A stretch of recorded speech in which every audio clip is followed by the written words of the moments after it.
Good morning, good afternoon, and good night. My name is Dusk, and welcome to the first episode of my Ultra Hardcore Minecraft series. In case you don't know what Ultra Hardcore, or UHC for short, is, it's when you're on a hardcore Minecraft world, except you can't regen hearts with food. You have to find other ways. So every heart is precious. I will be trying to survive as many days as I can in this world, and I'll break it down by every day in the world with a day counter in the bottom left of the screen. Hope you enjoy! Day 1 started off kinda weird after I spawned in a tree, but I made my way down and I killed some sheep for a bed later on. After that, I went and I mined some coal that I found so I could do some smelting. I then headed over to this mesa biome to start collecting materials for my starter base. I really wanted to make something special and unique, and I think I did a pretty good job with that, as you'll see later in the video. After gathering all the terracotta that I needed for the base, I went to sleep, ready for day 2. I started off day 2 with collecting the 8 stacks of red sand I would need for the big starter base. After I got all 8 stacks, I headed over to the savannah to collect some acacia wood, which I also needed quite a bit of, as this base required about 10 stacks of logs.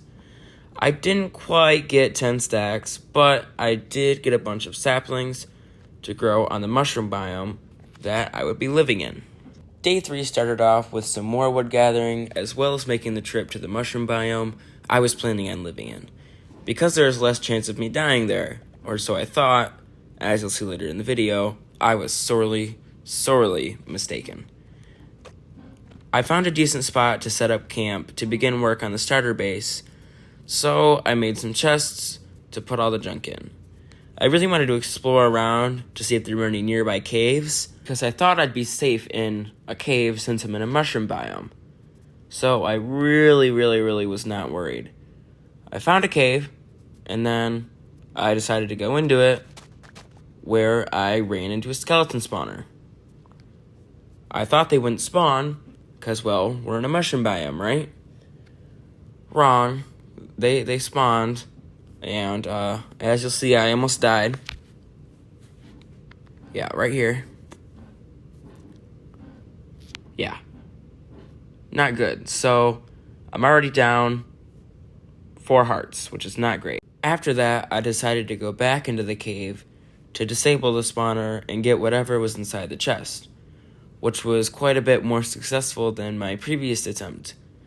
There wasn't a whole lot that was useful in the chest, but I won't complain since I basically have nothing.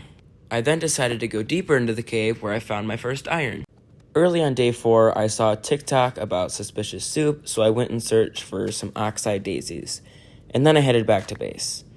I crafted the suspicious soup, and it regenerated 1 heart. Then I went caving, and I actually found my first diamonds, but there was only 1, so it wasn't that exciting. To start off day 5, I started placing the first blocks of my starter base. I also built a farm off camera in the background. I just forgot to record. I also cleared out some area because this is a really big base and I'm going to need a lot of room for it. Day 6, I did more work on the base and I placed a water bucket below me so I wouldn't die from fall damage since I don't regenerate hearts in this world.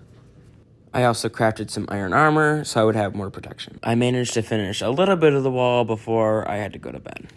Day 7 was most of the same. I really didn't do anything. I just finished the outer wall of the base. Day 8 was more of the same. I gathered some brown concrete powder, and I started decorating the outside of the walls. Day 9 started off with farming some sugarcane, as well as doing some more work on the base.